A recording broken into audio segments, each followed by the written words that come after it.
ko lang sabihin sa'yo na nakita ko na si Paloma. At tama na sila Florencio. Kasi Paloma ang anak ko. Ikaw siguro ang asawa ni Fernando Jose. Fedra Altamirano. Kaya dapat mangilad ka. Hindi ka naman pala kagandahan, Fernando. Kaya ako ang nilalandi ng asawa mo. Pati ba naman ang pagkain na sinuka ng iba? Kinain mo pa! Kung nasasaktan at apektado pa siya, ibig sabihin mahal niya pa rin si Fernando Jose. Hindi.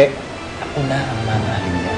Kung nadadamay ka sa lahat ng mga kalokohan ko, babawi ako sa'yo.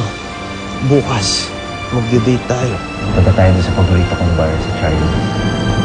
Para makapag-enjoy naman tayo.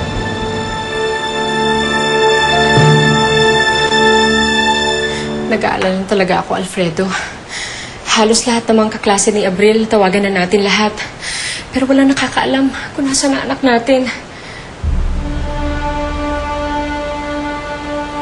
Ginagawa ko ng lahat para mahanap si Abril. Kaya huwag kang mag-alala. Makita ko rin siya. Ilang gabi nang walang anak natin. Nasaan na ba talaga siya? Sino bang kasama niya?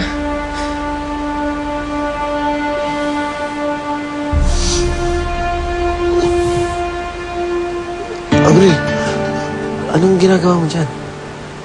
Kanina pa kita pinagmamasdan eh. Bakit naman? Wala lang. Natutuwa lang ako sa'yo. Kasi napaka-gentleman mo. Napatunayan mo sa akin lalo na I can really trust you.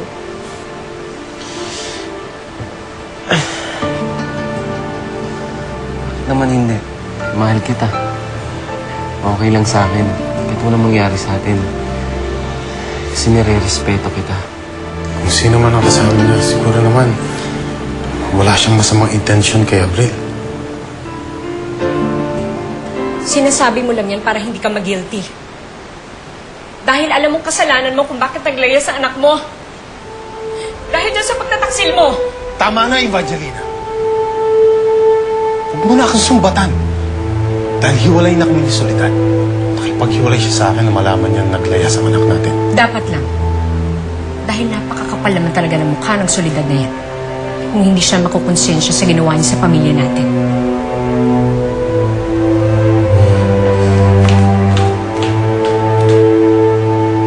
Kung alam mo lang ang totoo, hindi ganito ang sasabihin mo, Evangelina.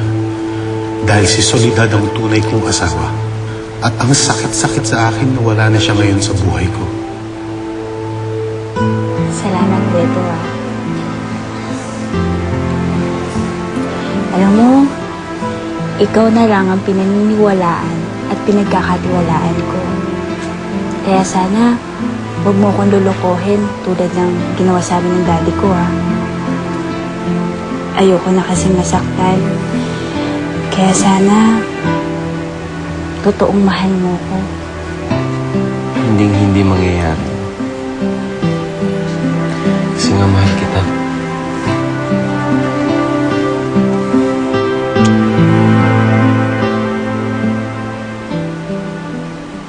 Hindi ko alam na makikita kita dito. Sinusundan mo ba kami? Bakit ko naman kayo susundan? Hindi ako ang stalker, kundi yung asawa mo. Ako ang nag-iakit Paloma dito, Fred. It's our first official date. Dapat lang sa ganitong lugar ko siyang dalhin. So, nililigawan mo pala si Paloma?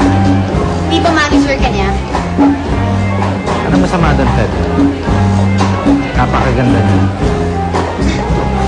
Of course na. Bagay na bagay niya kayo eh. I am happy for you. Thank you. Let's go.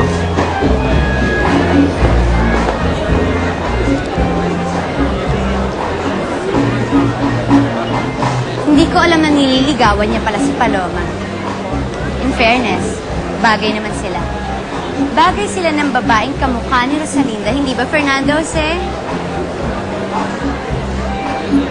Halika na, Fedra. Mabuti ka umalis na tayo. Honey?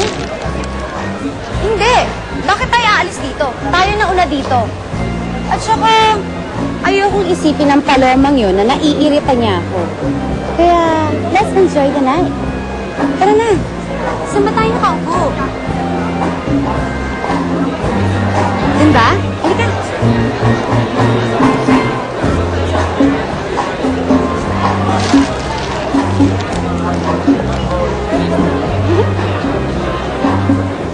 Talaga bang hindi nagpunta si Beto dito? Hindi ho eh. Kaya pala hindi na umuwi sa inyo. Nahanap nga din nila Donald sa amin yun eh. Ganun ba? Ganito na lang. Kapag pumunta siya dito, sabihin niyo sa akin agad. Sige po, kuya. Sige po. Sabihin ko na lang po. Sige, salamat agad. Sige, ingat kayo, Kuya Javier, ha? Ingat po.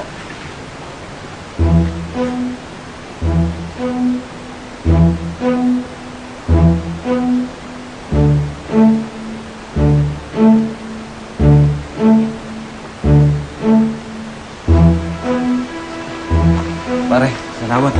Hindi sinabi nandito ako. Ayos lang yung bro. Alam mo, naiintindihan ko yung sitwasyon mo. Salamat. Bakit baka meron ka naman dyan? Tagal na to hindi nasasayahan ng alak lalamunan namin. Pasensya na, wala akong pera eh. Eh si Abril, di ba anak mayaman yun? Hindi pwede, pare. Saka nakakaya. Kaya mo, pagbalik ko, baka nilayan siya ako ng pera. Makabutang ko pa kayo. Sige, mauna na ako, pare. Mamaya na lang. Sige. Salamat, salamat. Ingat na salamat. lang. Damo talaga nun, no? Bayaan mo yan, pare. Mamaya, akong bahala kay Abril. Bakit pare? Anong gagawin mo kaya? Basta,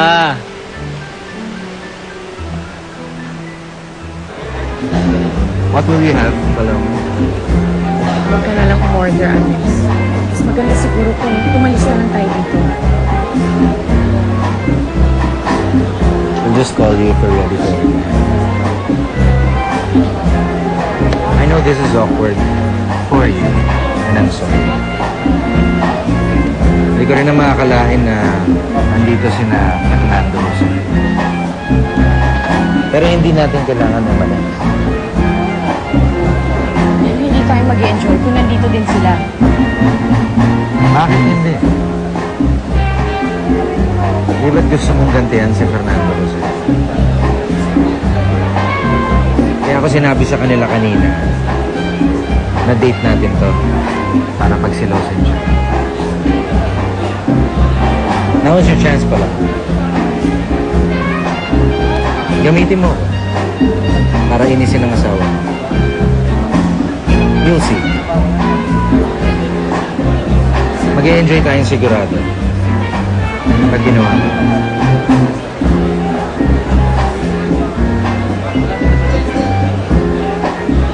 Sige, Alex. Payag mo. Halika. Sa'yo mo.